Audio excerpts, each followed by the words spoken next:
Diyos ko, Elmer, anak. Ano to? Nagpalagay ka ng marka sa katawan mo? Kailan pa, ha? Binarkahan ng diwata ng balete ang anak mo dahil pagsapit niya sa tamang edad. Kukunin niya ito upang ialay. Pero umanib ka sa itim na kapangyarihan at nagpalahi pa sa mga aswang. Ngayon, tanggapin mo ang kaparusahan mo.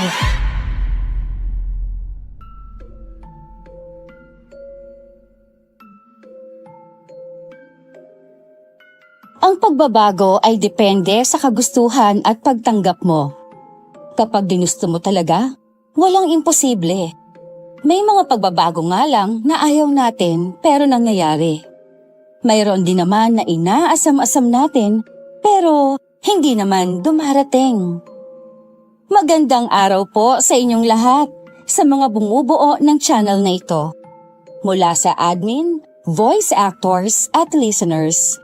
Nagpadala po ako ng sulat sa inyo dahil nais ko rin pong ibahagi ang tila hindi kapanipaniwalang kwento ng buhay ko. Masasabi kong hindi po ito kapanipaniwala dahil sa mga bagay na nadiskubre ko noong tumapak ako sa edad na 21. Umaasa po ako na sana isang araw ay maririnig ko rin ang kwento ko sa channel ninyo. Ako nga po pala si Elmer. At ito ang aking kwento. Bago ko simulan ang istorya, huwag kalimutang mag-subscribe bilang suporta sa ating channel.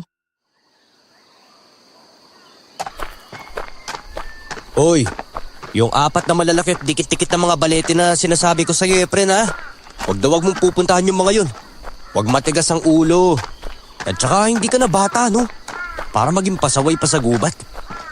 Opo kuya, hindi na po ako pupunta dun. Takot ko lang po kaya sa mga baleting yun.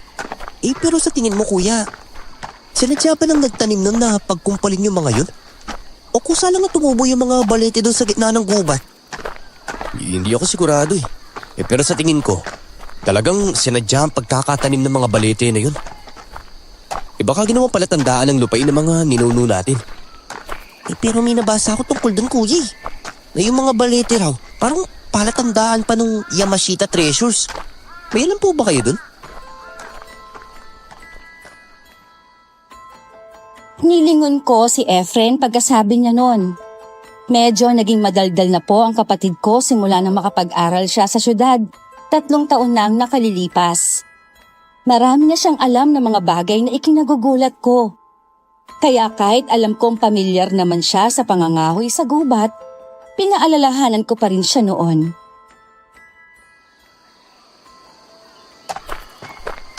Wala akong alam tungkol dun.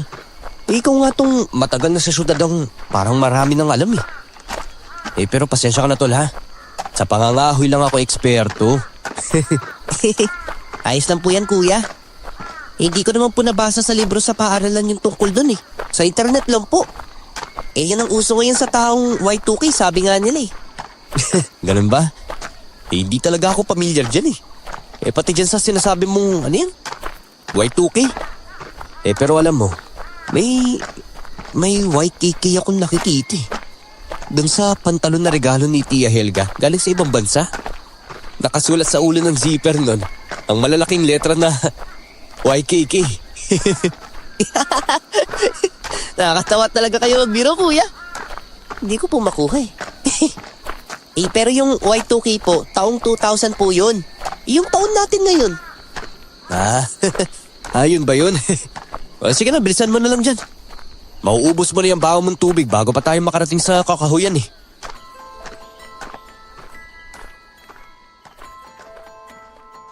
Katorse anyos na si Elmer noon. Ako naman, kaka-21 pa lang.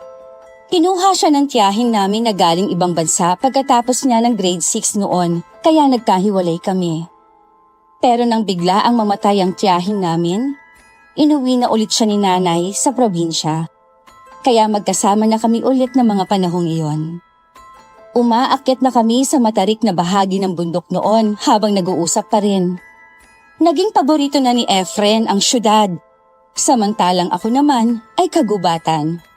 Ang kapayapaan na dala ng mga berdeng puno, huni ng mga ibon at preskong simoy ng hangin ang dahilan kung bakit mas pinili kong manatili sa probinsya. Dito rin kasi nagmumula ang pinagkakakitaan at ikinabubuhay ko.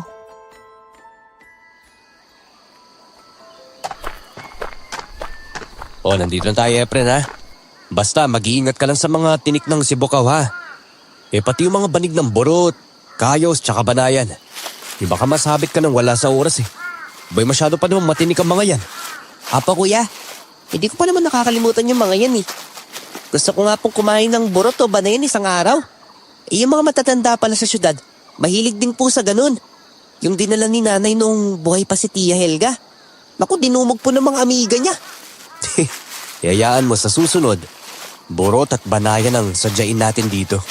Tsaka huwag na lang kayos kasi kailangan pang ibabad sa tubig na matagal bago makain. Tsaka wala na tayong lolo Domin na eksperto sa pangangayos.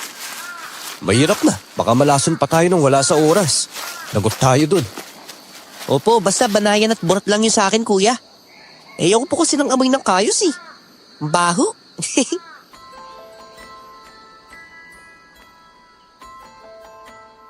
Nakarating na rin kami sa pwesto na may maraming puno ng ginagawang panggatong, lalo na ang sibukaw. Nag-umpisa na kaagad ako ng pamumuto lang sanga dahil kailangan kong makarami nun. Pero nililingon-lingon ko pa rin ang kapatid ko na medyo nahihirapan sa ginagawa niya. Meron din siyang dalang sariling itak niya katulad ko, pero mukhang nanibago yata sa ginagawa. Kahit putulin mo na lang mula sa puno ng mga sibukaw, Efren. Ako na yung bahala magalis ng mga tinik sa sanga para hindi ka na mahirapan pa dyan. Sige po kuya. Papahinga muna po ako ng kaunti ah. May maghanap na rin pala ako ng singkamas. Parang namiss ko rin yun eh. Sige. Basta huwag kang lumayo sa akin. Magtabi-tabi ka rin dyan sa dinadaanan mo. Delikado.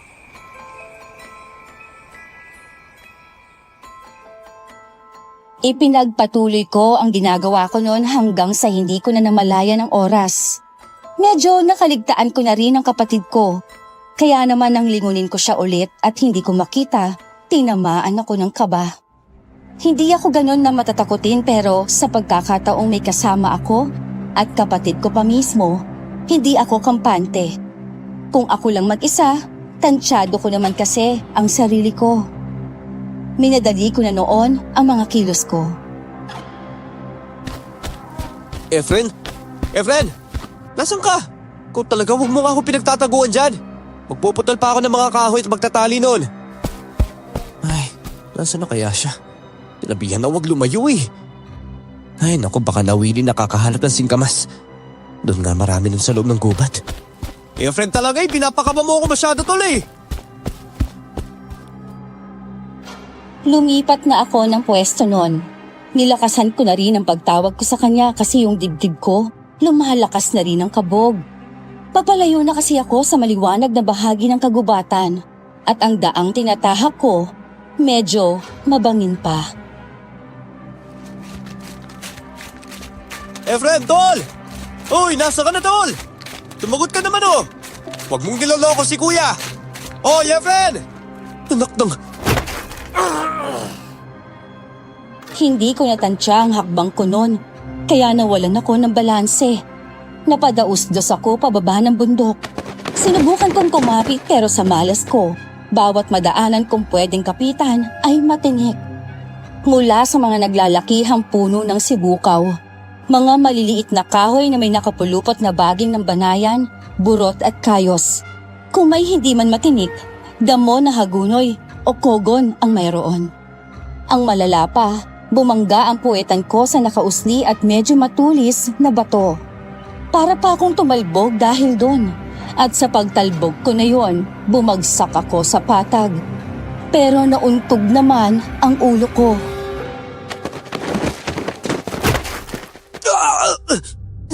Aray ko! Kung binamalas ka nga naman oh! Pumukol pa talaga sa noo ko. Ay, Efren naman kasi! Kung saan-saan na nagsusot. Naku po. Aray ko! Ang palakang ko! Aray! Umupo lang muna ako saglit habang hinihilot-hilot ang nananakit na balakang ko. Hinimas-himas ko rin ang bukol ko sa noo. May kalakihan yata yun kaya naisip kong pigaan at tuluyang tapalan ng dahon ng hagonoy para kahit papaano ay malamigan ito. Pagkatapos nun, muli kong iginala ang tingin ko sa paligid. Parang tinuklaw ako ng ahas sa itsura ko noon. Ang totoo niyan, hindi naman talaga ako tinuklaw. Pero sa harapan ko kasi ng sandaling yon ay may ahas talaga. Isang ahas na napakaitim at gumagalaw ang dila na akala mo'y manunuklaw sa isang maling kilos lang. Napahawak ako sa kaliwang bahagi ng dibdib ko noon kasi may naramdaman akong init at kirot. Hindi ko alam kung ano yon at saan galing pero dinakot ko ang bahaging yon ng dibdib ko. Nang medyo humupa ay hinaplos-haplos ko muna habang sinikap na ayusin ang paghinga. Hindi ko alam kung anong kailangan mo sa akin. Kung balak mo ba akong tuklawin o takutin lang, pero magbabaka sakali lang ako na maintindihan mong sasabihin ko hindi ako masamang tao. Nahanap ko lang naman kasi yung kapatid ko na nawawala eh. Kung naistorbo kita, pasensya ka na ha.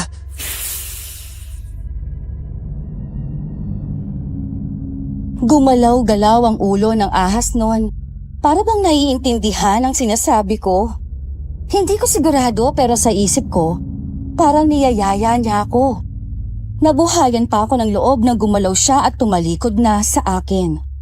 Tumambad tuloy sa mga mata ko ang tila gintong kulay nang hindi ko maintindihang tila X sa likod ng ulo niya. Minsan pa siyang lumingon bago umusad palayo. Akala ko'y aalis na ang ahas noon, pero panay ang lingon niya sa akin, kaya naisip ko. Gusto mong sundan kita? Teka, bakit? Itutulong mo ba sa akin kung nasaan ang kapatid ko? At gumalaw-galaw na naman ang ulo niya noon at umusad na naman ang katawan. Kaya nagpasya na akong sundan siya. Kung bit-bit ko lang ang itak ko, nagapas ko na sana mga damo sa daanan. Pero nabitawan ko yon nang dumausdos at nagpagulong-gulong ako, kaya wala na akong dala. Tiniis ko na lang ang natatakot na pakiramdam ko. Dahil para sa kapatid ko, handa akong harapin ang lahat, mahanap lang siya. At parang himala nga, dahil nakita ko si Efren na walang malay. Doon mismo sa paanan ng 4 na puno ng balete. Sa gitna ng gubat.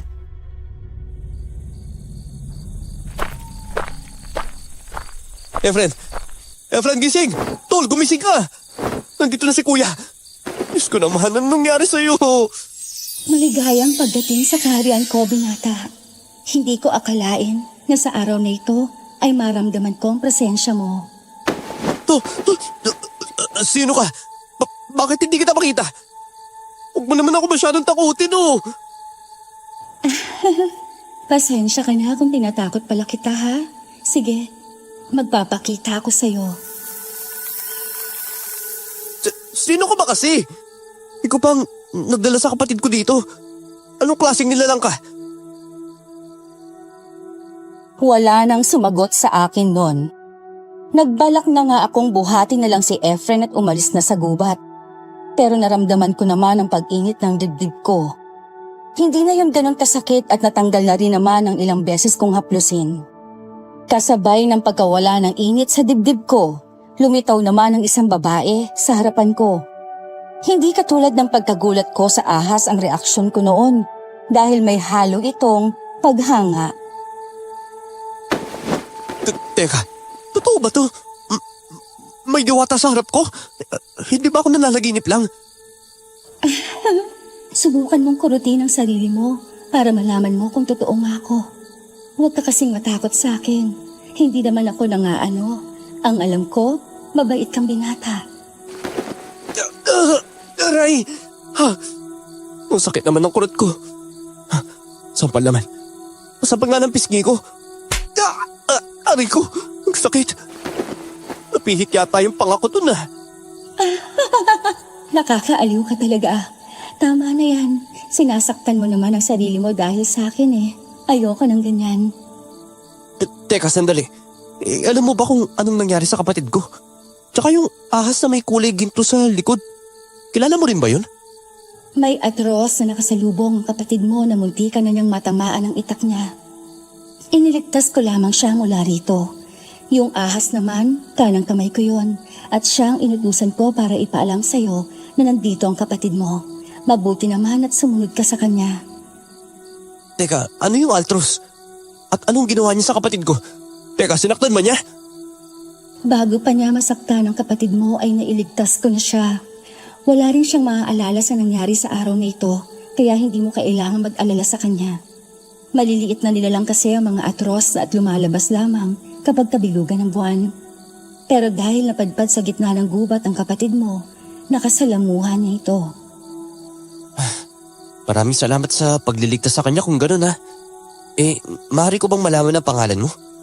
Sige na, iuwi mo na ang kapatid mo hanggang sa susunod nating pagkikita, Elmer. Uy! Sandali lang naman oh. May kilala mo ako tapos ikaw hindi ko alam ang pangalan mo. Ako si Teresa, Elmer, ang diwata ng balete na ito. Hanggang sa muli nating pagkikita, paalam.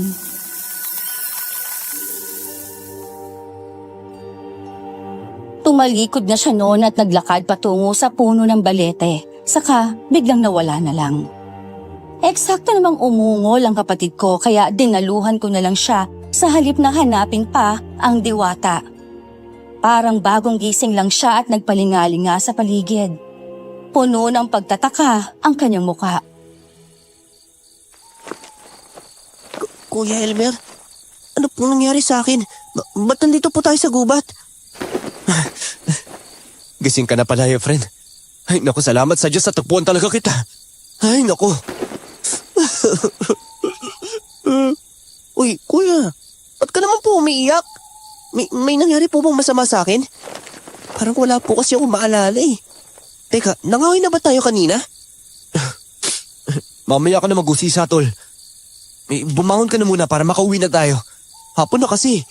Baka nag-aalala na si Nani sa atin. Halika na. Alalayan kita pag tayo mo. Baka matumba ka pa eh. Wala namang masakit sa akin, kuya eh. Parang natulog nga lang po ako eh. Pero, dito pa talaga sa gubat? Teka po, hindi ba ito po yung balete na pinagbabawal ni Nani na puntahan natin? Bakit po nandito tayo, kuya? Ay, naku, ang kulit mo kasi kanina eh. Ano kasi, sumama ka sa akin para mangahoy tapos inantok ka. Dito banda lang ang lilim kaya dito kita pinahiga. Pero wag kang mag-alala ha. Wala namang nangyaring masama sa'yo. Yung sarap nga ng tulog mo eh. Yung ganda nga po ng panaginip ko, kuya. Namasyal daw tayo sa gubat na maraming burot at kayos. Pagkatapos nun, ayaw ko na kumain ng kayos kasi mabaho. Ang ginawa mo, nagbukay ka naman ng banayan.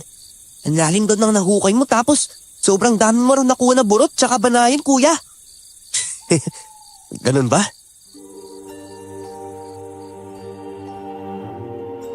Malapit na kami sa bahay nang matanaw namin si nanay na paruot parito sa bakuran.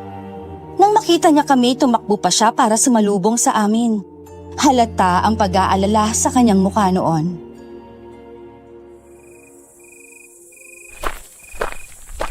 Diyos ko, mga bata kayo! Bakit inabot na kayo ng dilim? Ikaw, Elmer, alam mo namang wala pa nga isang linggo na nakauwi dito ang kapatid mo. Nagpahapon pa talaga kayo. Ay, si Nanay naman oh. Parang wala naman kayong tiwala sa akin. Abay, laking gubat ng panganay niyo no. At hindi ko naman pinabayaan yung kapatid ko. Ay, mana po. Ano po, Nay? Iba nga po pala talaga sa probinsya, no? Lalo na pag tag-init, Nay. Grabe, nakatulog po ako sa gubat dahil sa preskong hangin. Kung natulog sa gubat ang pinagsasabi nitong kapatid mo, ha, Elmer? Iniwan mo siya habang nangangawi ka? Nay, kasi po, pasok na muna tayo sa loob ng bahay, Nay. Sa loob ko na po ipapaliwanag. May nangyari bang hindi maganda sa gubat, Elmer? Magsabi ka ng totoo sa akin kung ayaw mo magalit ako sa'yo. Siyang hitsura mong yan ay halata na may tinatago ka. Hala, pasok at sabi mo kagad ang nagdapat kong malaman. Hindi tayo kakain hanggat hindi ka nagsasabi sa akin ng totoo. At ayoko sa lahat ay pinagsisinungalingan ako. Alam na alam mo yan.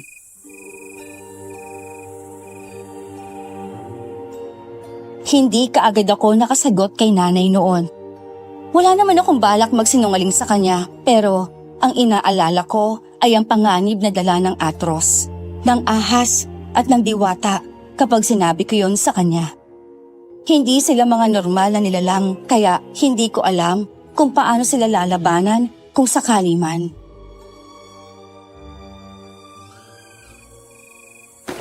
O Elmer, ano pang hinihintay mo? Magsalita ka na.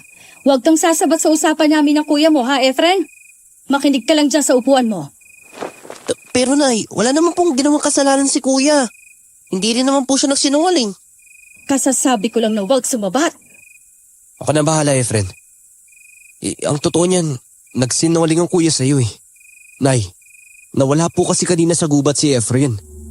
Hindi ko po siya nabantahin ng mabuti dahil naging abala na ako sa pangangahoy. Pasensya na po talaga. Nawala sa gubat? Paano nangyari yun? Ikaw, Efren, sagutin mo ang tanong ko. Saan ka nagpunta at bakit ka lumayo sa kuya mo?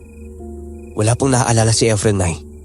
Kasi po, ang sabi ng diwata, Teresa, wala siyang maaalala sa nangyayari. Diwata ka mo. May nagpakita sa iyong diwata sa gubat. Ibig sabihin niyan dumako kayo sa nagkumpulang balete. Hindi ba't bilin ko sa inyo na huwag kayo doon? Bakit niyo ako sinaway? Diyos ko, mga anak ko. Anong mangyayari sa kanila nito?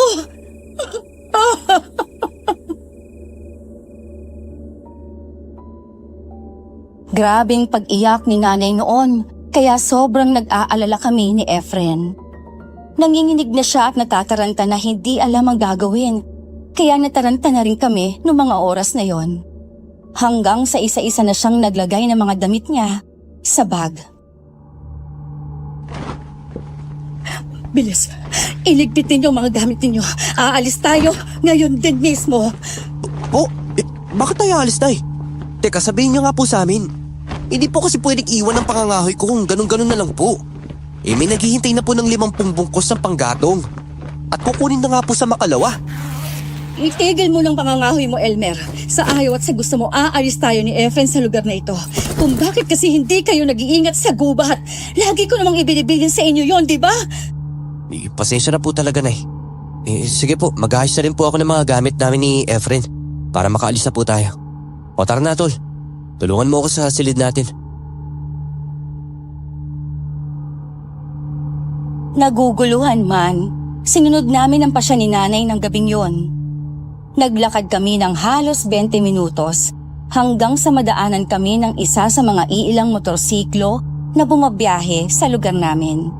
Sa harapan ng driver pinasakay si Efren nung samantalang ako sa likod ng driver at si nanay ang panghuli. May 15 minuto pa ang biyahe namin hanggang sa nagpababa si nanay sa sentro ng kabilang bayan. Pinakain kami ni nanay sa nakabukas na lugawan doon bago kami muling sumakay sa tricycle para sa susunod naming destinasyon. Hindi na ako pamilyar sa lugar na yon. Hanggang bayan at barangay lang naman kasi talaga ako nung araw. Malayo rin kami sa syudad kaya imposibleng doon kami pupunta. Makalipas ang 10 minuto, huminto kami sa gilid ng daan na may mangilan-ngilan lang na kabahayan. Naglakad kami sa medyo pababang daan hanggang sa tumigil kami sa tapat ng gate ng isang hindi kalakihang bahay na may ilang kubo sa palibot.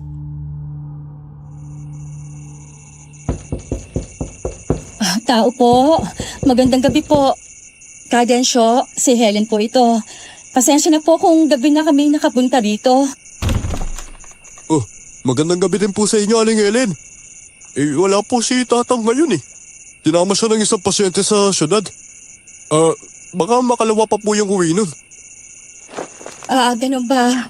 Makikituloy na lang muna kami kung ganon. Hihintayin na lang namin na bumalik siya. May mga bakante naman siguro kayo mga kubo ngayon, ano? Meron naman pong 2 bakante. Sige po, pasok po kayo.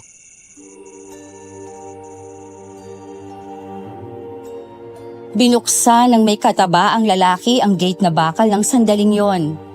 Naunang pumasok si nanay at saka sumunod kami. Pinakilala niya kami sa nagngangalang Turo at nagtanguan naman kami bilang pagbati. Sa isang kubo na nasa pinakasulok ng bakuran, doon niya kami dinala. Marami akong tanong kay nanay kung anong lugar na yon pero natakot akong baka magalit na naman siya. Matapos kaming bigyan ng banig at mga unan ay naghanda na kami sa pagtulog. Sa sahig ng kubo humiga sila nanay at Efren, samantalang ako naman ay sa berha na may papag pumwesto. Inunan ko noon ang bag na may lamang mga damit sa kapera nakita ko sa pangangahoy. Una ko pa yung inilagay sa bag dahil alam kong kakailanganin namin yon. Dahil sa kaba at pagod ng araw na yon, para akong lantang gulay na mabilis ding nakatulog. Sa loob ng 2 araw namin sa lugar na yon, halos hindi kami kinikibo ni nanay. Hanggang sa isang hapon, may dumating na isang matanda. Si nanay ang nagbukas ng gate habang nasa kubo naman kami ni Efren. Nang biglang dumaing ako ng parang mahapdi ang pakiramdam ko sa aking dibdib.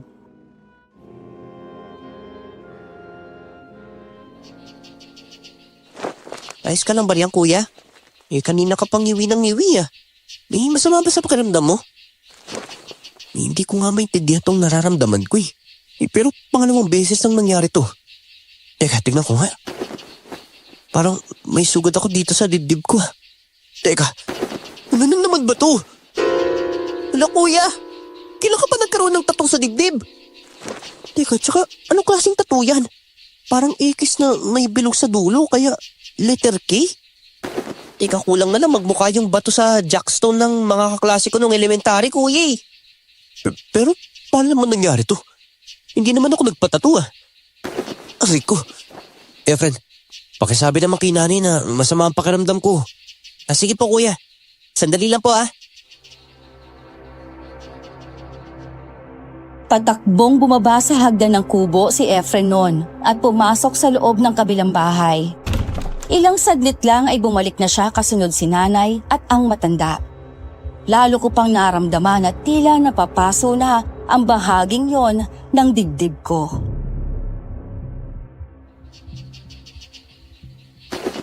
Tingnan niyo po, Nayo. Nagkatattoo bigla si kuya. Mamula-mula pa nga po Diyos ko, Elmer, anak. Ano to? Nagpalagay ka ng marka sa katawan mo? Kailan pa, ha?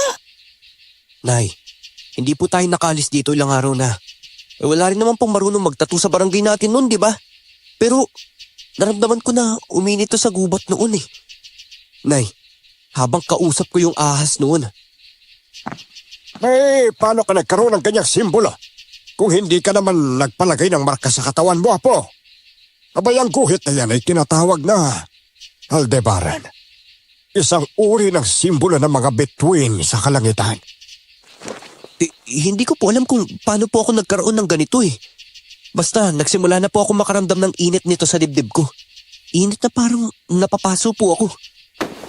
Aray! Parang kumikirot po na Teka. Maaari ko bang damhin kahit saglit lang yung parte na may marka? Ano pong gagawin niyo sa akin?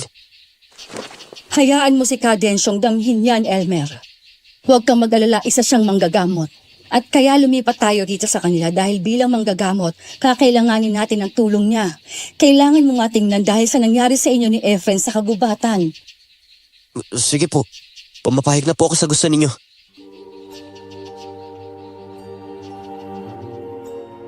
Dahan-dahan ang paglapat ng kamay ni Cadensyo sa dibdib ko noon. Wala na yung init na tila nakakapaso, kaya inakala kong ayos na ang pakiramdam ko. Hindi ko inaasahan ang susunod na pangyayari. Sobrang init po! Bakit po ganun? Grabe. Hindi ako makapaniwala sa lakas ng enerhiyang bumabalot sa marka mong yan, iho. Abay, masyadong malakas ang kapangyarihan ng engkanto. At maging ako gusto niyang tupukin. Ano hong ibig ninyong sabihin, Cadensyo? Engkanto ho ang gumawa niyan sa anak ko? Oo, Helen. Isang engkanto ng kalikasan ang naglagay ng marka na yan. At napakalakas pa niya. Engkanto ng kalikasan ho? May kinalaman kayo tungkol dyan, Nay? Hindi ko alam ang sinasabi mo, Elmer. Kaya nga ako nagpunta dito kay Cadensyo dahil nag-aalala ako sa inyo ng kapatid mo. Alam kong delikado sa gubat natin dahil sa magkakadikit na balete doon. Yun lang yun. Muli pang sinubukan ni Cadensyo na haplusin ang marka sa dibdib ko ng sandaling iyon. Pero sa tuwin ay tila napapaso at nasasaktan lang kami pareho. Pasensya na ha. Ngunit wala akong sapat na lakas at kaalaman para kontrahin ang kakayahan ng mga engkanto, Helen. Teka, ibig po sabihin, habang buhay na to sa katawan ko? Ano na pong gagawin ko kung ganun? Teka, hindi po ba ito masama sa akin? Malabo ang nakikita ko na maging papel ng marka na yan sa buhay mo iyo. Pero kung hindi ka rin naman lang ginagambala yan, hayaan mo na lang yan sa katawan mo. Ipagpatuloy mo na lang ang pang-araw-araw na buhay mo. Wala ka namang ibang sakit sa nakikita ko At saka ang bata-bata mo pa nga Kaka-21 lang ho ng anak ko. Wala pang isang buwan ang nakararaan, Cadensyo. Ay, ganun ba? Bata rin pala talaga siya pero ang katawan niya batak na batak sa trabaho pag-ibayuhin mo pa ang sipag mo kung ganun na po ha. May pasasaan din magiging maayos din ang sitwasyon ninyo. Tatangu-tangu pa siya habang sinasabi sa akin yon. At nung araw ring yon ay umalis na din kami sa kubo ni Cadensyo. Isa pala kasi yung tila lugar ng pahingahan o tuluyan ng mga pasyente na nagpapagamot sa kanya. May 2 grupo pa nga ang nandun na hindi pa umaalis dahil ginagamot pa niya. Babalik na po ba tayo sa atin, Nay? Gusto ko na lang po kasi ulit sa bahay natin Oo nga po, Nay. Wala naman yata masama sa akin masigla pa po sa kalabaw ang pakiramdam ko ngayon, no? Hindi na tayo uuwi sa atin. Ibebenta ko ng lupain natin doon. Dito na tayo maninirahan malapit kay Cadensyo. May nakausap na kung pwede nating malipatan ng pangmatagalan na hanggang sa magkapera tayo at pwede na nating bilhin ang lupa. Pero sa bukid po doon sa atin ng trabaho ko, Nay. Paano na lang po yun? Nakakaya doon sa bibili ng 50 bungkus ng panggatong. Nakabayad na po kasi siya ng kalahati sa akin Huwag nang matigas ang ulo. Hindi ko naman kayo gugutumin na 2. Malapit na lang tayo doon.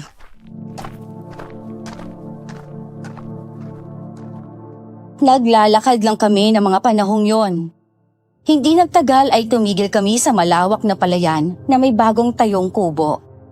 Yun na raw ang bago naming bahay. Ayaw ni nanay na inuusisa siya, kaya sinunod na lang namin ni Efren ang lahat ng sasabihin niya. Kahit pa labag yon sa kalooban ko, pinili ko na lang na hayaan siya. Ang totoo niyan ay nababagabag talaga ako sa marka na nasa dibdib ko. Pakiramdam ko din noon may tinatago si nanay sa akin. Sa nilipatan naming lugar, medyo malapit ang sentro ng barangay. Nang araw na yon ay nagpaalam ako kay nanay na maglalakad-lakad at magbabaka sakali na may mahal pa kong trabaho. Nananakit na kasi ang katawan ko kakakain at higa. May ginagawa kaming maliit na taniman ng gulay sa bakuran pero madali lang naman ang paglilinis at pagdidilig doon kaya bago pa magtanghali ay wala nang gagawin. Pagkatapos naman ng tanghalian, iidlip na ulit dahil wala namang ibang lalakarin. Madalas nagbabalik tanaw na lang ako sa buhay ko bilang mangangahoy noon. Pinayagan naman ako ni nanay na umalis noon pero pinasama niya si Efren. Kasi baka maisipan ko raw na bumalik sa dati naming bahay.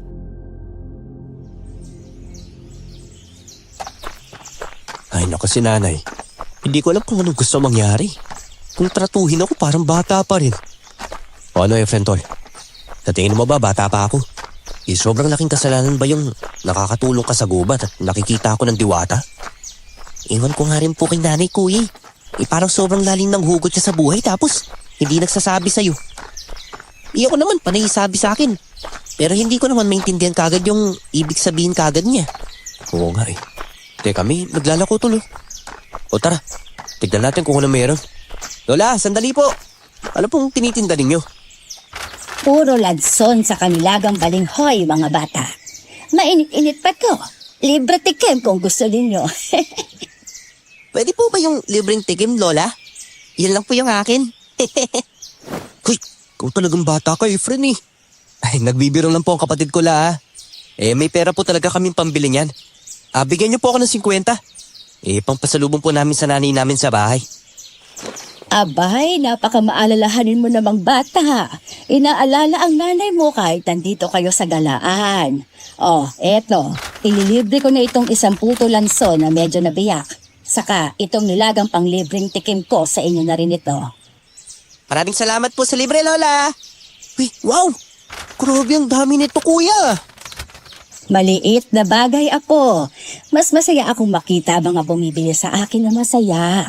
Kahit kakaunti lang ang tubo ko'y ayos lang sa akin. Para sa akin kasi, hindi nabibili ng pera ang tunay na kasiyahan.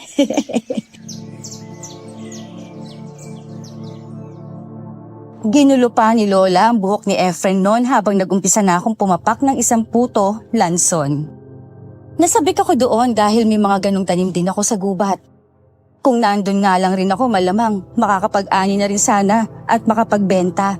Kaso, wala eh. Kayo lang po ba ang nagtatanim ng mga balinghoy nyo, La? Mukhang galante kayo sa pagbebenta nyo eh. May sariling taniman niya ng anak ko at asawa niya. Kaya mura ang benta ko kasi amin lang din naman galing. Malaking bagay para hindi mahal ang benta ko sa mga yan. Baka naghahanap po kayo ng trabahador sa pagtatanim o kaya pag-aani. O kung ano man po, pwede po ako. Ako nga po pala si Elmer. Etong kasama ko naman po si Efren. Nakababata ko pong kapatid yan. Bagong lipat po kami dito eh. Doon po banda sa malawak na palayan yung bahay po namin. Kayo palang nakatira sa bagong kubo sa palayan. Abay, kung ganon, pwede nga kayo magtrabaho sa taniman ng balinghoy ng anak ko dahil malapit lang yun sa inyo. Teka ha, gusto niyo bang sumama roon ngayon? Pwede kayong dumaan doon pag uwi ninyo at malapit na lang din naman. Tawagin niyo lang akong Lola Soling nyo, ha?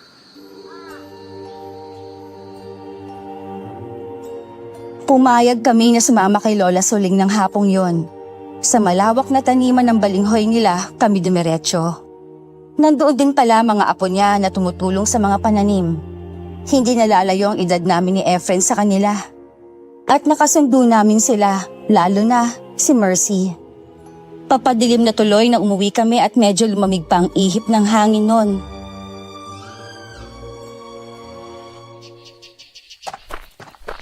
Kuya, huwag mong iwan ha. Natatakot ako eh.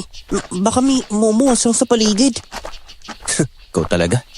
Nililikotan mo na naman yung isip mo. Huwag mo kasing pansinin. Dapat diretso sa daan ng mga mata mo.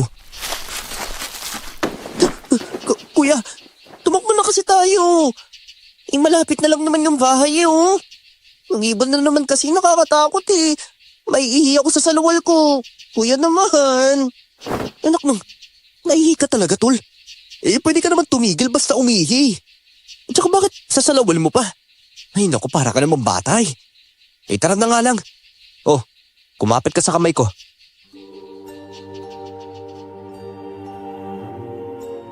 Umiiyak si Efren habang humahawak sa kamay ko noon. Hindi pa siya magkanda-ugaga sa paglakad kaya kailangan ko siyang sabayan. Muntikan pa kami madapa sa hindi namin naaaninag na bato sa palayan noon. Mabuti na lang at nakabalanse kami kaagad. Nakarating kami sa bahay na humihikbi pa rin siya. Kinagabihan, nilagnat pa siya ng matindi, kaya napagalitan na naman ako ni nanay. Ay, Diyos ko, Elmer naman eh. Bakit ka ba nagkakaganyan? Kung kailan kasama na ulit natin ang kapatid mo, saka ka naman nagiging pabaya. May problema ka ba, ha? Sabihin mo nga sa akin. Nay, sa totoo lang po kayo talagang pinoproblema ko eh. Bakit po kasi sinisisi niyo palagi sa akin kapag may masamang nangyayari kay Efren? Hindi ko naman po hawak ang takbo ng isip niya eh. Kahit sabihin ko pong wag, kapag gusto naman po niya, gagawin niya. Kahit sabihan ko po siyang wag matakot, natatakot pa rin po siya. Hindi ko na po alam kung anong gagawin ko eh. Nalilito na po talaga ako sa inyo. Biglahan po ang mga desisyon ninyo eh. Pasensya na, anak. Hindi ko lang mapigilan ang pag-aalala po kung ano-ano nang tumatakbo sa isip ko na hindi ko maipaliwanag kaya naapektuhan ang pakikitungo ko sa inyo ng kapatid mo. Pero anak, mahal na mahal ko kayong dalawa kaya ginagawa ko ang lahat. Nagpapakatatag ako para sa inyo. Magsabi rin po kasi kayo sa akin, Nay. Pwede niyo po akong paghingaan ng iniisip ninyo. Uunawain ko po kayo, basta magsabi lang po kayo sa akin. Hindi po yung nagagalit na lang kayo at papagalitan na lang ako. Sinusubukan ko po kayong intindihin pero minsan, ang hirap din po kasi. Nay!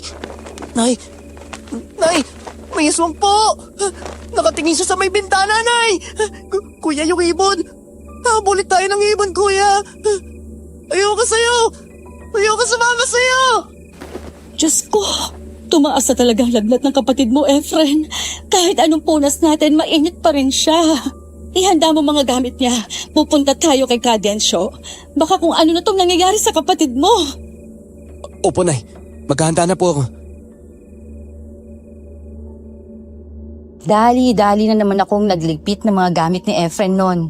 Sa pagkakataong yon, pwede namang lakarin ang bahay ni Cadensyo, saka ang bahay namin. Kaya hindi na ako nagdala ng sarili kong gamit. Matapos ang lahat, kinarga ko sa likod ko ang kapatid ko at binaybay namin ang palayan hanggang sa kalsada.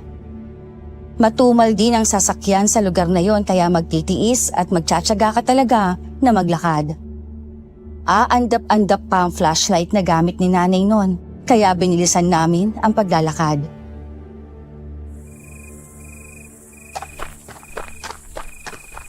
Kuya, saan pa tayo pupunta? Baka makasalubong natin yung mga maliliit na nilalang sa daan eh. Parang nakasakay sa maliit na kawayo yung actress po. Nakita ko siya sa gubat tapos bidalaan niya ako. Napupundahan daw niya tayo sa bahay natin. Teka, naaalala mo na yung nangyari nung nangahoy tayo? Kung bakit ka nakatulog sa gubat? Nay, narinig niyo po ba yun? Huwag tayong maingay, ha? Malapit na tayo sa bahay ni Cadensyo. Narinig niyo yung altros na sinasabi ni Efren, Nay? Alam niyo po kung ano yun? Sa ibang araw na lang anak, pwede ba? Itong kapatid mo muna ang isipin natin. Ayan, mag-ingat ka sa pagbaba sa daan at baka bumulusok kayo ng kapatid mo. Katulad ng dati, ipinagbukas din kami ni Turo ng gate. Para talaga siyang bantay na kada tawag ay nariyan na kaagad kahit anong oras man yon. Pero sa halip na sa kubo, dumiretso kami sa loob ng bahay ni Cadensyo mismo. May isang silid doon na parang klinika ang ayos. Nasa isang sulok nakaupo si Cadensyo. Suot ang salamin at uniformeng puti. Para siyang doktor sa itsura niyang yon. Nang magkatinginan kami, umigik ako dahil sa biglang paghapdi na naman sa dibdib ko. Pero tiniis ko na lang muna yon. Ihinga mo siya rito, iyo. Bayang init ang katawan ng batang ito. Turo, ang maligam-gam na tubig na may mga halamang ugat. Dahal mo ko rito. Taray! Aray ko po! Ang sakit po! Nay, masakit po ang pag-ihi ko! Nay, Umahapdi rin po ang dibdib ko! Parang yung marka po yung sumasakit! Aray ko po, Nay! Cadensyo, ano pong nangyayari sa mga anak ko? Tulungan niyo po sila. Ang mga anak ko. Masyadong malakas ang mga makapangyarihang bumabalot sa mga anak mo, Helene. Ay, teka. Ay, ito mo ng bunso mo ang unahin ko. Turo, yung gamot sa sakit ng tiyan. Natsa, dalhan mo ako dito. ito na po yung palanggana, Cadensyo. Yung tsa po, sandali po, kukunin ko na rin po. Salitan kami ng daing ng kapatid ko noon. Naroroong magkakasabay din kami sa pag-iyak. Pero sa tuwing lumalakas ang palahaw niya, pilit ko namang tinitiis ang nararamdaman ko at halos kagatin ko na ang bibig ko. Huwag lang akong gumawa katulad niya. Mas naaawa ako sa kanya dahil pabiling-biling pa siya sa higaan noon.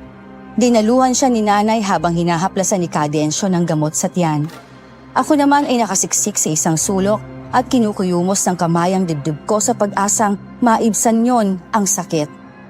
Tila parusa ang nararamdaman kong yon, pero ang mas masakit ay ang mas malakas na iyak ng kapatid ko. Nang sa wakas ay bumuti na rin ang pakiramdam ni Efren, nakatulog na rin siya. Ako noon nagpaalam kay nanay na umuwi. Helen, ibigay mo ito sa isa mo panganak. Ipahid niya sa marka niya na maibsan ang hapdi niyan. Elmer anak, itaas mong laylay ng damit mo at ako na ang magpapahid nito sa'yo. Salamat po, Nay. Medyo umayos na rin po ang pakiramdam ko. Dahil nakatulog na si Efren. Baka tong marka ko humahapdi lang kapag kabado ako kaya nag-aalala.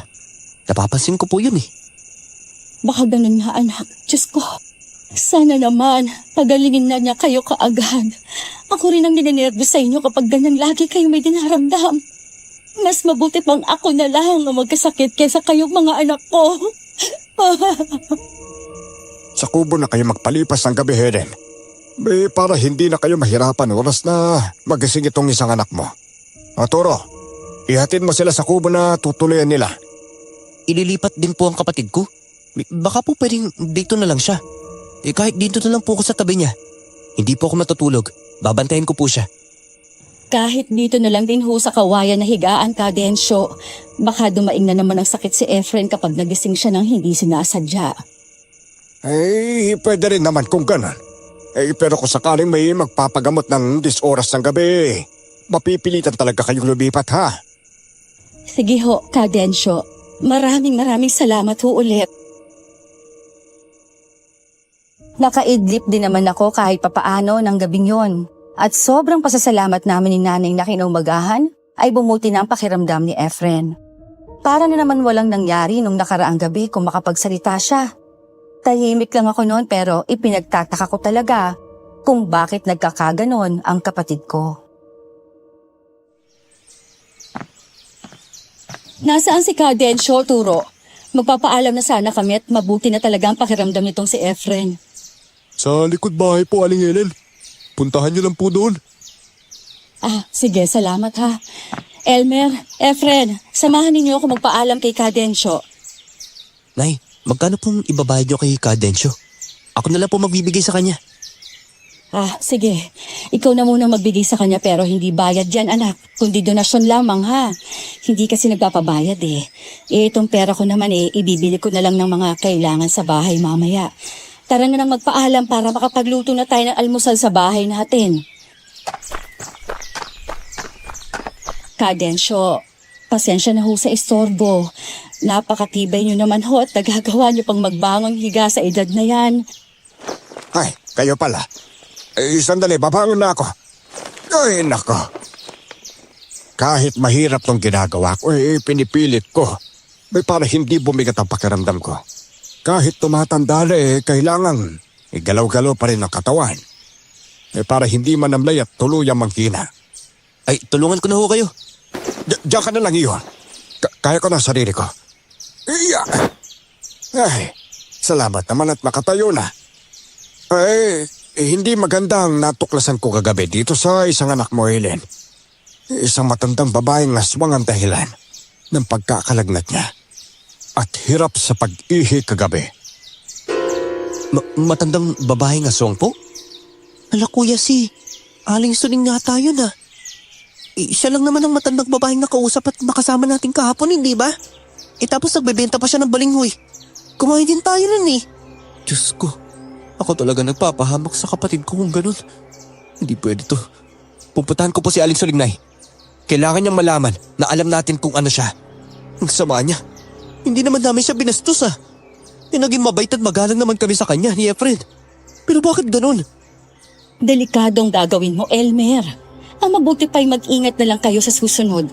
Huwag kang mag-alala at maglalagay tayo ng mga proteksyon sa bahay. Nang sa ganon, hindi siya makakalapit. Ay, oo nga po pala, Kadensyo. Ito po yung donasyon namin para sa inyo. Maraming salamat po sa pagpapagaling sa kapatid ko At sa akin na rin po. Ipatong mo na lang dyan sa upuan. Maraming salamat na rin, ha?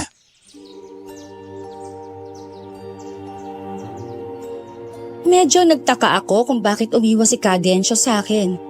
Pero hindi ko na lang din naman yon inisip pa. Ang sinabi nitong matandang aswang ang mas pinagtuunan ko ng pansin. Nakakagalit kasi ang pakiramdam ko. Naloko ako. Nang araw na yon, umuwi kami sa bahay ng tahimik pero ramdam kong hindi na mabigat ang loob sa akin ni nanay.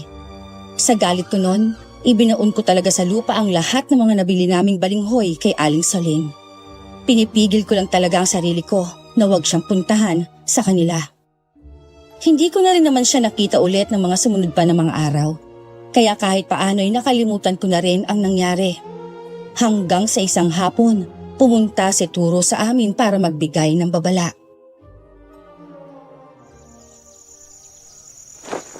Wag mo nang pinapalabas si Efren sa bahay ninyo, tol. Kasi kalatang balita sa barangay na may nawawalang mga bata eh. May kaliitan pa naman siya kaya mapagkakabalat talaga siyang isa sa kanila. Ganun ba? May salamat sa impormasyon, tol ha. Hayaan mo. Pagsasabihan ko si Efren pag uwi nila ni nanay mamaya. Pero yung pagkawala ng mga bata, tol, alam mo ba kung anong dahilan? Huwag ka maingay, tol ha. Kasi sabi-sabi lang naman ito. Hindi pa alam kung sino ang nangunguha ng mga bata eh. Pero ang dahilan kung bakit daw kinukuha yung mga bata, para gawing alay daw dun sa isang diwatang aswang na matagal nang natutulog. Grabe. Salamat sa impormasyon, tol ha. Tumasakit na naman itong marka sa dibdib ko. Parusa yata ito sa akin eh.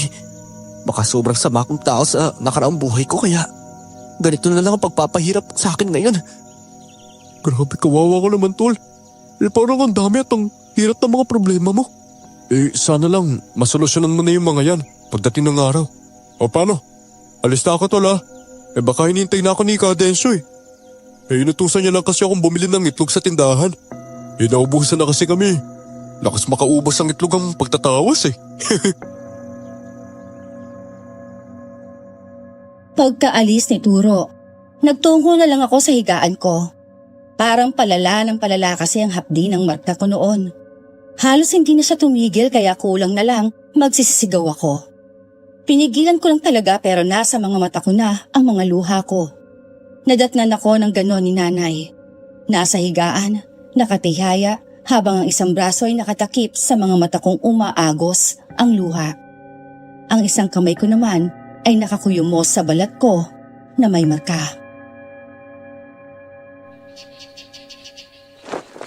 Masakit na naman ba ang marka mo, anak? Teka at kukunin ko yung panghaplas na nabili ko sa tindahan kanina ha.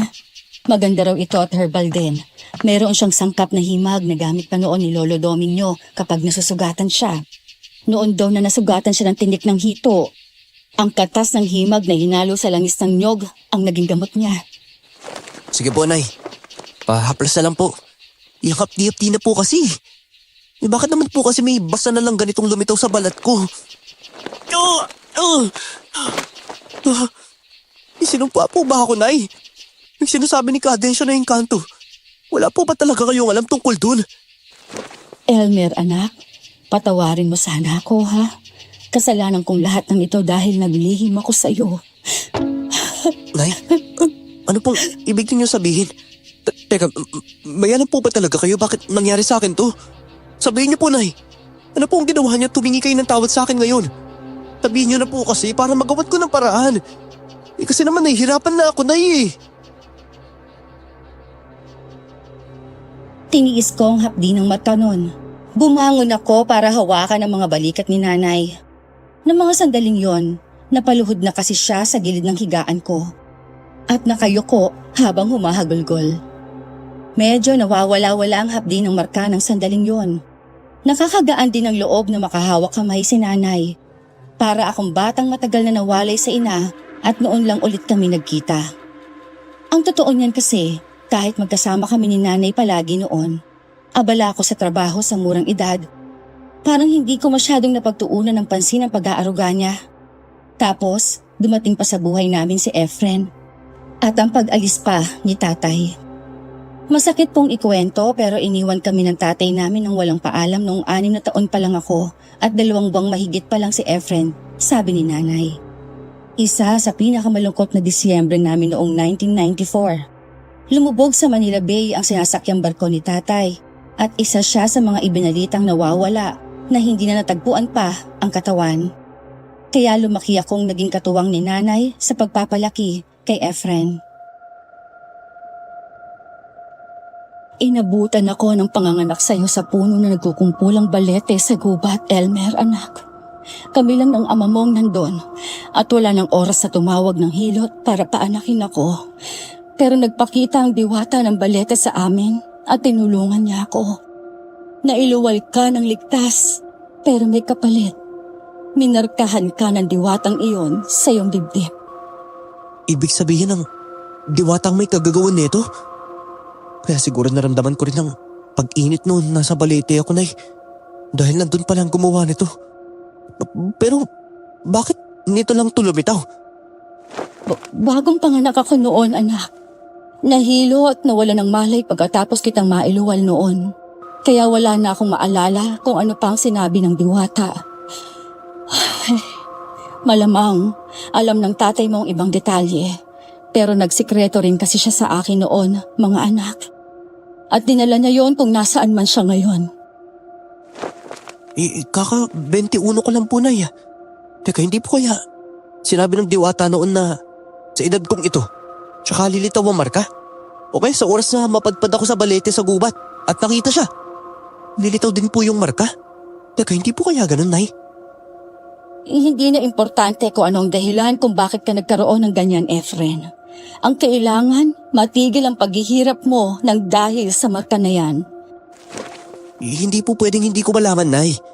Ayoko po makaranas ng pabalik-balik na hapdi sa dibdib ko eh.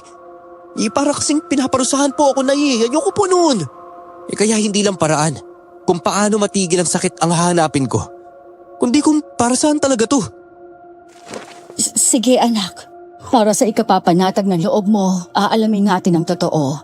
Bukas ng hapon, pupunta tayo kay Cadensyo at sasabihin ko sa kanya ang tungkol sa panganganak ko doon sa ilalim ng puno ng balete. Kaya namarkahan ka ng isang diwata. Sige po, Nay. Baka sakaling may tulong si Cadensyo sa atin. At siguro, Nay, kailangan po natin bumalik sa dati nating bahay. Pati dun sa gubat kung saan nararaon ang balete, Nay. Babalikan ko po. Tumangulang si nanay at muli na namang umagos ang kanyang mga luha. Sa pag-iyak ni nanay noon, nakapagtatakang nawawalang hapdi ng marka ko. Naisip ko pa noon na siguro dahil sa pagsisisi at pagsasabi niya ng totoo, kaya gumagaan ang pakiramdam ko. Maayos akong nakatulog noon, maging ang buong araw ko ay magaan din. Ngunit pagsapit ng hapon at papunta na kami kay Cadensyo, nagparamdam na naman ang marka ko. Mas kumirot pa yon nang si Cadensyo na mismo ang lumapit sa gate pero hindi na niya kami pinagbuksan pa. Anong sadya mo, Helen? May pasensya na kayo at sa tingin ko hindi ko kayo mapagbubuksan eh. Ang enerhiyang bumabalot sa panganay mong anak lubhang napakalakas. Kaya hindi ako halos makalapit sa kanya. Pasensya na po talaga kung pati kayo'y nahihirapan sa panggagamot dahil dito sa anak ko, Cadensyo. Pero may naalala ho kasi ako tungkol sa pinagmula ng marka niya sa dibdib, kaya nandito kami ngayon. Ganun ba? Pwede sabihin mo na lang dito para makauwi na kaagad kayo pagkatapos. May nanguha pa naman ng mga bata ngayon para ialay sa mga balete sa iba't ibang lugar. Baka nahihirapan na ang anak mo dahil sa presensya ko. May kawawa naman siya. Ang diwata ng balete, Cadensyo. Siya hong naglagay ng marka sa dibdib ng anak ko. Sa ilalim ng balete sa gubat doon, sa dati naming lugar. Doon ko siya'y pinanganak. Sa ilalim ng balete ka mo? Bay, kung ganun tama nga giniisip ko. Minarkahan ng diwata ng balete ang anak mo. Dahil pagsapit niya sa tamang edad. Kukunin niya ito upang ialay. O di kaya naman dalhin na sa mundo nito. Para magsilbi sa kanya habang buhay. Magsilbi habang buhay po? Ayoko na, Nay. Hindi ko kayo iiwan ni Efren. Hindi ako sasama sa diwatang yun. Kaya dapat matanggal na ang marka na to. Tanggalin natin to, Nay. Diyos ko, anak, tigilan mo yung sarili mo. Masasaktan ka sa ginagawa mong yan. Dahil sa galit at kagustuhang matanggal ang marka sa katawan ko, Kinuskos ko ang balat ko sa dibdib ko noon. Kulang na lang ay punitin ko ang bahagi ng balat ko na yon. Sobrang namula nga yun, kakakalamukos ko.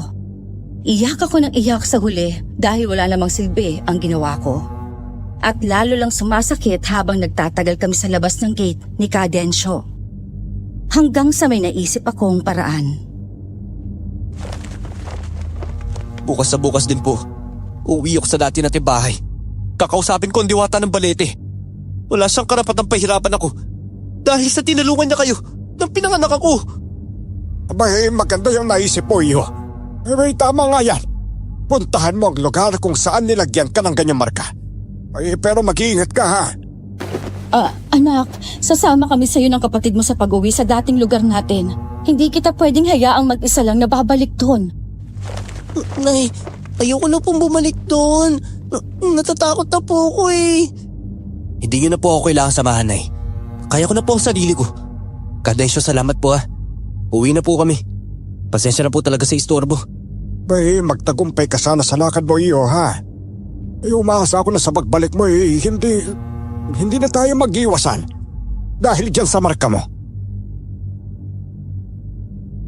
Bumalik kami sa bahay noon at tiniis ang hapdi ng balat magdamag. Kinaumagahan ay maaga akong gumayak para sa pag-alis ko. Buo na ang loob ko na alamin ang katotohanan. Anak, mag-iingat ka ha. Aalis kang buo kaya kailangan mo bumalik sa amin ang kapatid mo na buo rin. Pasensya ka na po talaga kuya.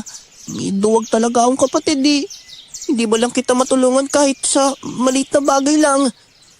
Ano ka ba, Tol? Napakalaki kaya nang naitulong mo sa akin. Eh basta ikaw na muna ang bahala kay nanay dito ha. Huwag mo siya pababayaan. Itulungan mo siya sa mga gagawin niya habang wala pa ako. At saka mag-iingat kayo rito, Nay ha. Baka mamaya sugurid kayo ng mga aswang eh.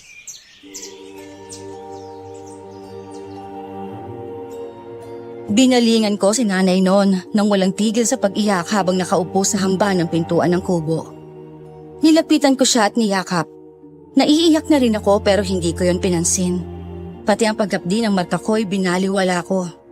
Wala nang mas hahapdi pa sa nakikita kong pag-iyak ng aking ina. Nasasaktan ako, oo. Pero alam kong mas higit siyang nasasaktan. Malamang marami pa siyang dinaramdam na hindi sinasabi sa akin. Sa amin ni Efren dahil minsan nauhuli ko rin siyang nakatingin sa malayo simula nang lumipat kami. Babalik ako na ligtas, Nay. Hintayin niyo po ako. Matapos lang ang problema dito sa marka na to, sa katawan ko. Magiging mapayapat maayos sa ulit ang buhay natin. Pangako ko po yan sa inyo. Mag-iingat ka, anak. Lagi mong tatandaan na mahal ka namin ng kapatid mo. Maghihintay kami sa pagbabalik mo, Elmer.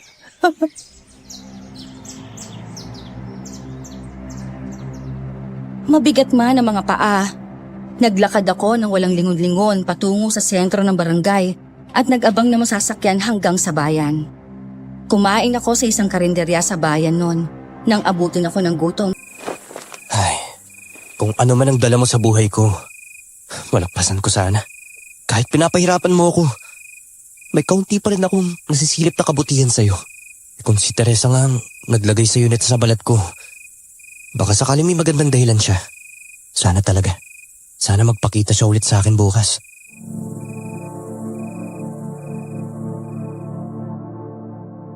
Yun na yata ang pinakamahabang gabi para sa akin noon. Hindi naman yon ang unang beses na mag-isa ako sa bahay, kaya wala na yung mga takot sa kung ano-ano. Naging musika na sa tainga ko ang huni ng mga kuliglig at kung anumang mga ibon na paruot parito sa gitna ng gabi. Wala rin akong tunay na karanasan sa aswang simulat sa pool, kaya't kampante akong mag-isa roon.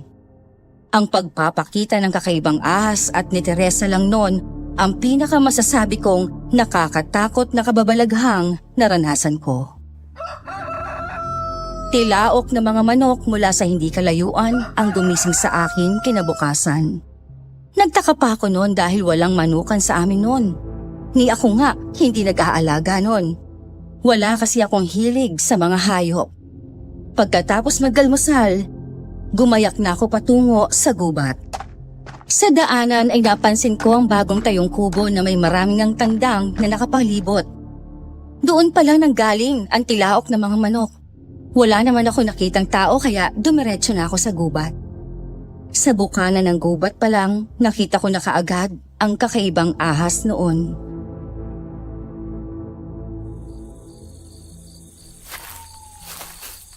Ang bihira.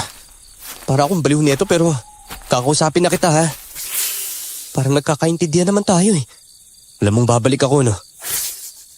Siguro hinintay mo ako? Pero bakit? Teka, ahamo mo ba ang gumawa ng marka ko? Siguradong alam mo rin ng tungkol dito eh. Ikaw pa ba? Tatawa-tawa pa ako nang sa isang iglap ay lumitaw si Teresa sa likod ng gumagapang ng ahas na yon. Binuhat pa niya ang hayop. Teka, alaga mo nga yan? O di ibig sabihin ikaw ang naglagay nitong marka sa akin? Pagkapanganak ni nanay? Pero bakit? Kumalma ka lang, Elmer. Masasagot ang lahat ng tanong mo pagdating natin sa bahay ko. Kumalma! Alam mo ba? Tantitiis ako sa hapdi ng marka na to. Pagkatapos, sasabihan mo ako na kumalma lang, ha? Grabe ka! Kung hindi ka lang tunog mabait magsalita, naku kahit sobrang ganda pa niya mukha mo, pipingutin ko yung matulis sa tenga mo eh. Hoy! Huwag ka manaklaw! Wala pa akong ginagawa, ha? Talaga ba, Elmer? Kaya mong pingutin ang tainga ko?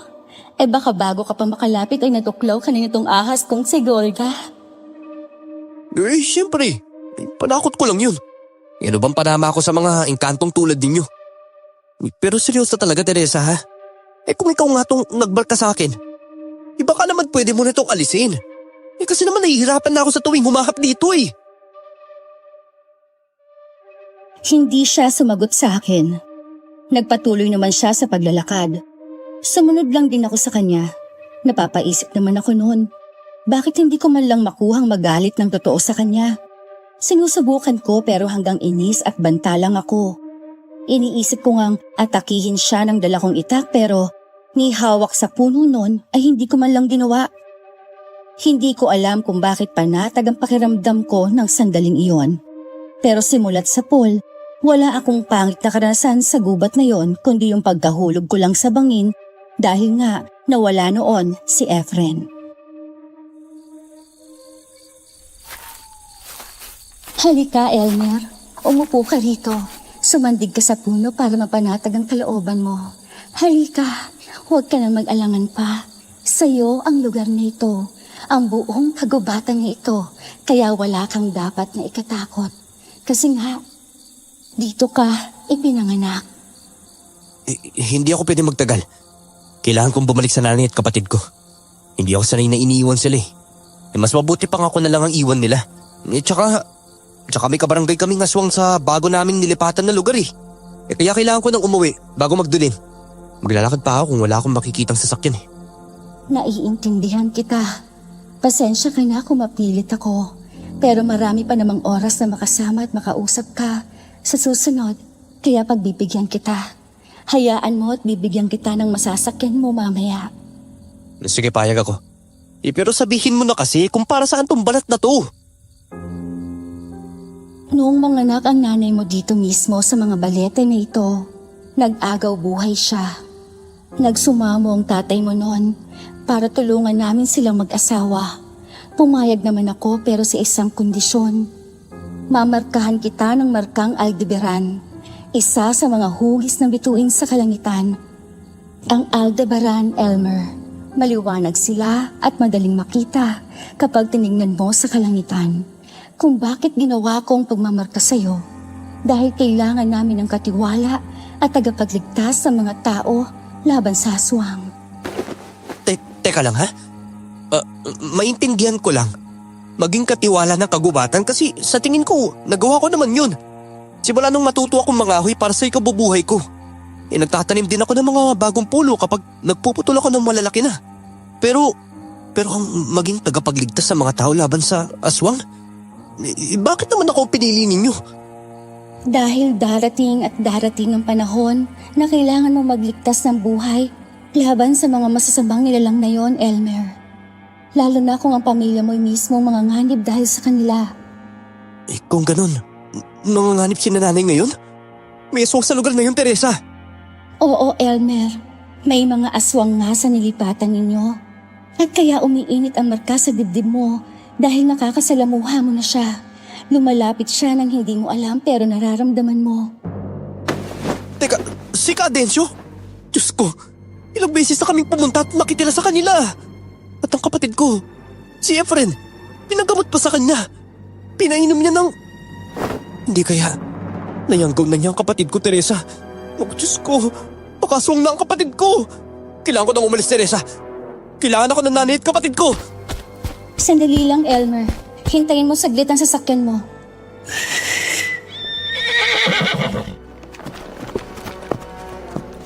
Sumakay ka na, Elmer. Ihahatid ka ni Vester sa pupuntahan mo. Pero hindi ako marunong mga bahay, Teresa. Baka mahulog na kagad ako, hindi pa man tayo nakakaalis sa gubat na to. Wala kang dapat ipag-alala, Elmer. Si Vester na bahala sa'yo. Sige na, humayo na kayo hanggang sa muling pagkikita. Sige, Teresa. Maraming salamat talaga. Ngayon na alam ko na ang silbi ng marka ko, gagamitin ko na to para makatulong sa mga tao. Pangako yan. Babalik ako rito, Teresa. Magiging katiwala ko ng kagubatan na ito. Pagkasakay ko sa kabayo ay humawak ako sa taling nasa leeg nito. Hindi ako makapaniwala pero parang hindi ako nanibago sa ibabaw nun. Kumapit lang ako ng husto at alerto sa mga dinaanan namin dahil sumuot kami sa gubat at namaybay sa gilid ng bundok. Mabuti na lang at kabilugan pala ng buwan nun. Medyo maliwanag ang paligid kahit medyo nakakatakot. Parang panaginip ang paglalakbay ko na yon nang sa wakas ay makarating ako sa kubo. Pero laking gulat ko nang wala akong madatnan sa bahay kahit gabi na. Nakabukas pa ang pinto at magulo ang mga gamit sa loob. Diyos ko. Tiyak kinuha ni Cadencio sila nanay. Walang iya siya. Anong gusto niya mangyari? Ang gagawin ko? Panlaban sa aswang. Kailangan ko ng kanamas panlaban sa kanila. Naghagilap ako ng mga pwedeng panlaban nun. Pinaghalo-halo ko ang asin, bawang at luya sa isang supot.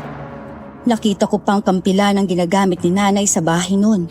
Ipinaris ko siya sa itak kong nakasabit sa kabilang baywang ko. Nang masigurong sapat na mga panlaban ko, nagmamadali na akong lumakad patungo sa bahay ni Cadencio. Na parang tila ba hinihintay na talaga ako noong mga oras na yon. Humapdi ang marka ko, lalo nang makita ko mga aswang na nasa may pintuan ng bahay ni Cadencio.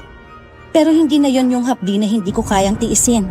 May kakaibang tapang siyang dulot sa pakiramdam ko. Magkahalong naramdaman ko noon ang lumabas ang may kalakihang aswang na halatang leader ng grupo. Nakilala ko kaagad na si Cadencio yon.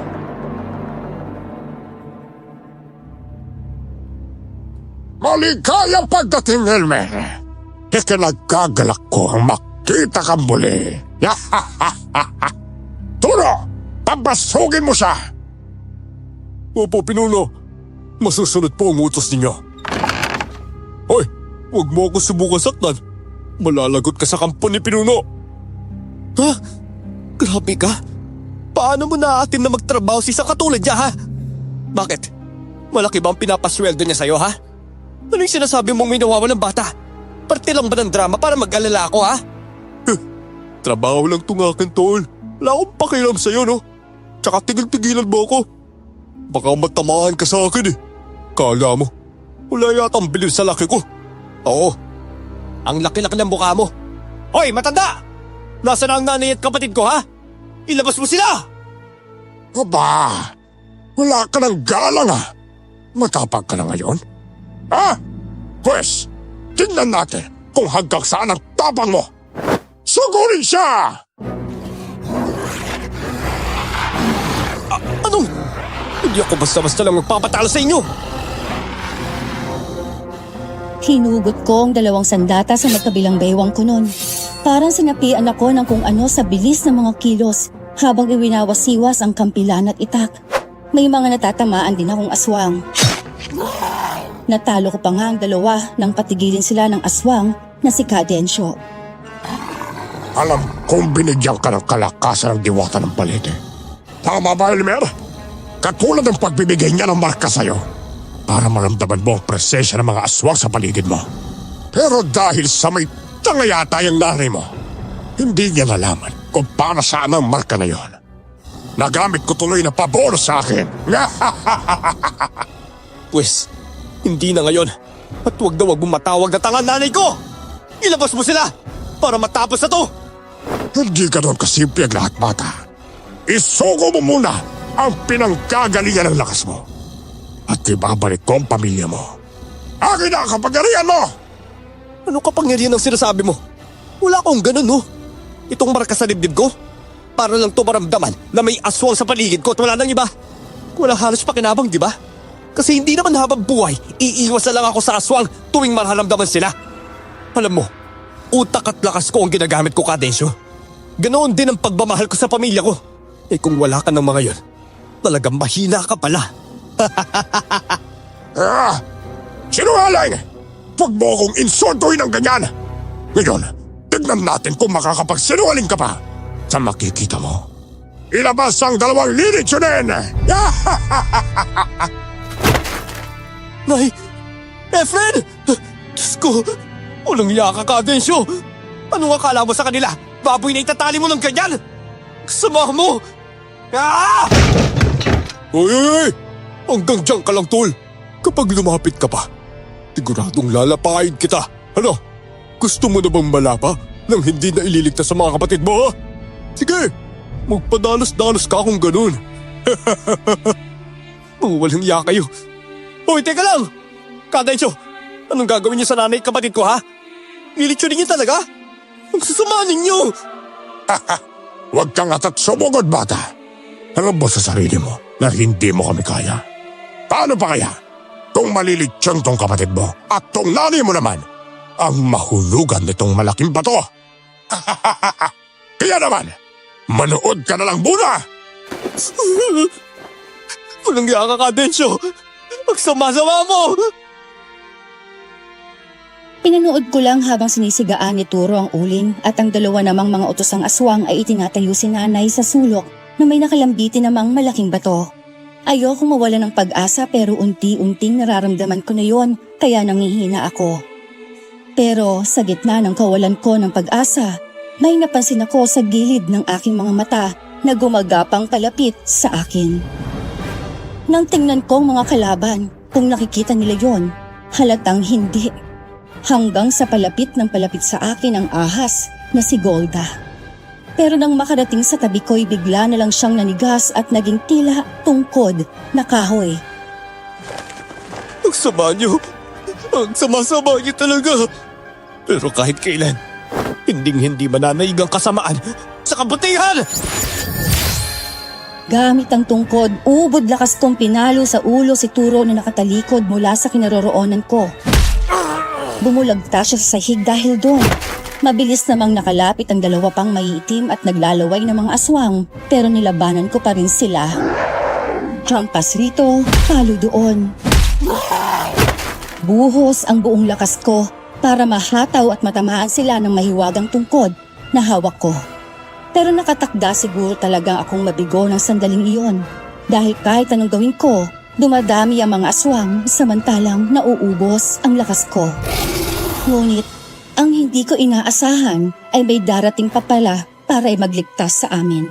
Nagulat pa ako sa itsura ni Teresa noon dahil may pakpak siya sa kanyang likuran. Tigilan mo na ito, Densyo. Wala ka mapapala sa ginagawa mong panloloko sa mga tao. Lalo mo lang pinapalala ang kapalaran mo, huwad na mga gamot. Kahit kailan! Pakialamera ka talaga, Ate Soledad! Lahat-lahat na lang. Ikaw ang magaling, pero hindi na ngayon. Dahil hawak ko tong 2 mahalagang tao sa buhay ng bago ninyong katiwala ng gubat. Kaya sa ayaw at gusto ninyo, susundin niyo ako ni Teresa. Huwag kang hangal, Densyo. Kung dati hinahayaan kita sa pagkukunwari mo, ngayon hindi na.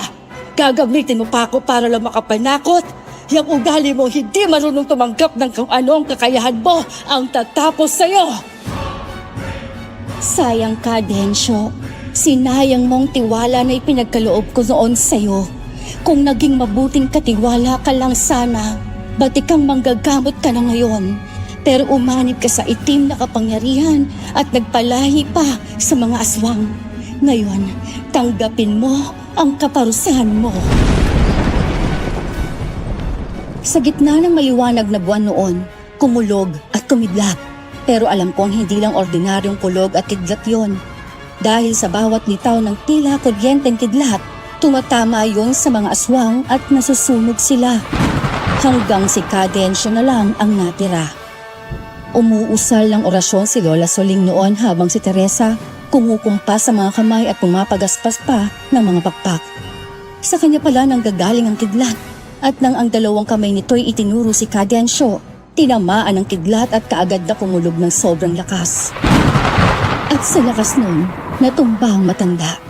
Nagpulasan ng mga ibon sa kung saan, humuni ng malakas sa mga uwak at nagsimulang pumatak ang masaganang ulan sa gitna ng maliwanag na buwan sa kalangitan. Sa pagtingala kong yon, nakita ko ang mga bituin na nakahugis ng marka sa dibdib ko. Natulala pa ako noon pero saglit lang dahil tinawag na ako ni Aling Soling.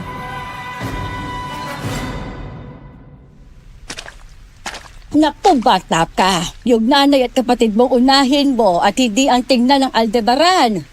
Nasa katawan mo lang naman yan. Pasensya na po, Lola Ising na. Namanghalang po talaga ako sa inyo eh. Hindi po talaga ako makapaniwala. Pero salamat po talaga. Sa pagdating po ninyo ni Teresa, mali pala ang iniisip namin tungkol sa inyo.